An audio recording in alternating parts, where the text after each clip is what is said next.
শানে সাহাবা জাতীয় ক্ষতি ফাউন্ডেশন। আমরা এই মুহূর্তে কথা বলবো সেই সম্মানিত চেয়ারম্যানের সাথে, যে আজকে আপনারা যে এখানে এসেছেন আসলে ঘটনার কি জানতে পেরেছেন?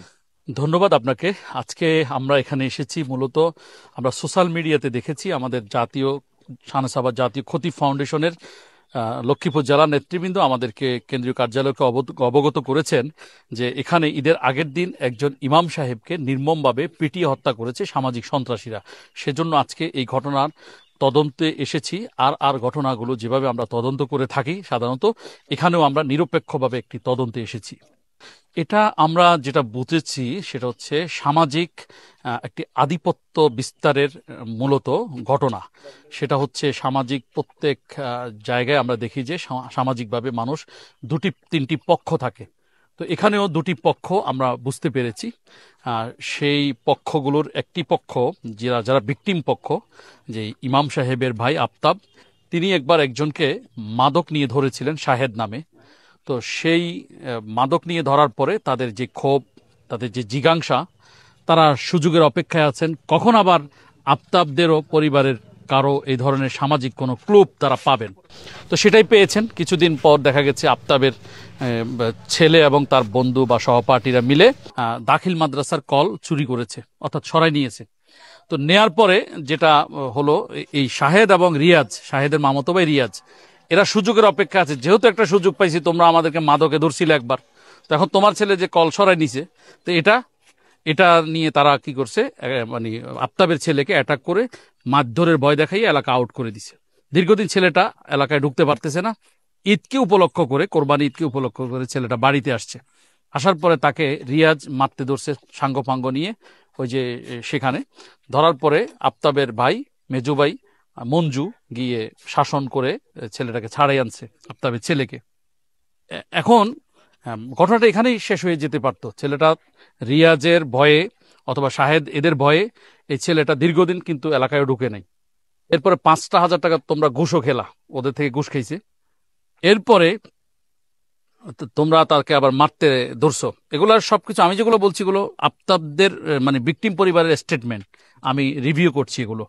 তো তারা শাসনও করছে, তাদের ছেলেকে নিয়ে আসছে। এরপরেও আফতাব যখন এখানে পেশাব করতে বসছে, যে মসজিদের সামনে প্রস্রাবখানায়, তাকে রড দিয়ে নির্মমভাবে পিটিয়েছে। তিনি অজ্ঞান হয়ে গেছেন। তার ভাতিজা এসেছেন তাকে এখানে সেভ করার জন্য, তাকেও মারা হয়েছে। এরপরে দেখা গেছে মানে মাওলানা কাউসার আহমদ চিন্তা করছেন যে আমি ইমাম সাহেব, আমি যদি একটু যাই তাহলে আমার কথা হয়তো মানবে, আমার ভাইগুলাকে, আমার সন্তানকে হয়তো তারা মারবে না। কিন্তু না, এই ছেলেগুলা মাওলানা কাউসার আহমদকেও মানলো।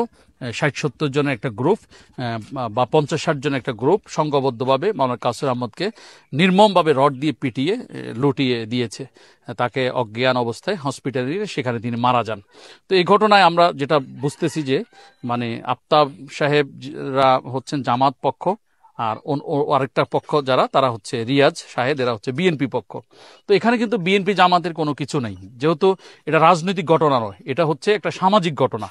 রাজনীতি সবাই করতেই পারে, আপনি এক দল, আমি এক দল, আরেকজন আরেক দল, কিন্তু রাজনীতিকে এখানে টেনে আনা দুঃখজনক। এখন আমরা চাই হচ্ছে ইমাম সাহেব সম্মানিত মানুষ, সবার প্রতিনিধিত্বকারী, তার হত্যাকারীদের বিচার হতে হবে। এখানে রাজনীতি আসা খুব দুঃখজনক। আমি লক্ষ্মীপুরের যারা জামাত এবং বিএনপির প্রতিনিধিত্ব করে তাদেরকে আমি অনুরোধ করব জাতীয় ক্ষতি ফাউন্ডেশনের পক্ষ থেকে যে আপনারা এখানে রাজনীতি করবেন না।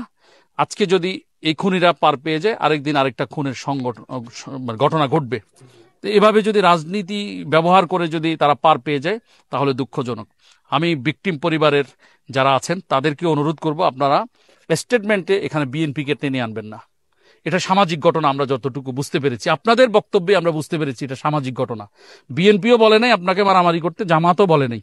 তাহলে আপনার জামাত বিএনপি লড়াই করে কেন আপনি এটাকে রাজনীতিতে নিয়ে কেন এই বিচারটাকে হালকা করে দিচ্ছেন? কেন এই ছেলেটা যে আজকে, এদিকে আসো, তুমি এদিকে আসো, এই যে ছেলেটার বয়স কত? এই যে ছেলেটাকে এতিম করা হলো, তার মাথার উপর থেকে যে বট গাছটাকে সরিয়ে দেয়া হলো, যে এই 5টা বোন নিয়ে এই ছেলেটা কিভাবে চলবে? তার সামনে এতদিন ছিল সর্ষে ফুল, এখন হয়ে গেছে অন্ধকার। এই ঘোর অন্ধকার কে কাটাবে? কে এই ছেলেটাকে মানুষ করবে? যারা রাজনীতি খেলছেন তাদের কাছে অনুরোধ, এই মাসুম এই উঠতি বয়সী তরুণ ছেলেটার, কিশোর ছেলেটার দিকে তাকাইয়া আপনারা রাজনীতি করবেন না। এই ঘটনায় সুষ্ঠু তদন্তের মাধ্যমে আমি প্রশাসনকে অনুরোধ করব, আইন প্রয়োগকারী সংস্থাকে, সুষ্ঠু তদন্তের মাধ্যমে যেন এই ছেলেটার জীবন নিশ্চিত করা হয়। তার বাবা হারানোর বেদনাতে একটু হলেও যেন তাকে সান্ত্বনার বাণী শোনানো হয়, সান্ত্বনা দেয়া হয়। তার 5টা বোনকে নিয়ে যেন সে মানে অন্তত এইটুকু নিয়ে বাঁচতে পারে যে আমার বাবার খুনিদের বিচার হয়েছে। যদি বিচারটাও না পায়, তো এই ছেলেগুলা, এই মেয়েগুলার কি অবস্থা হবে?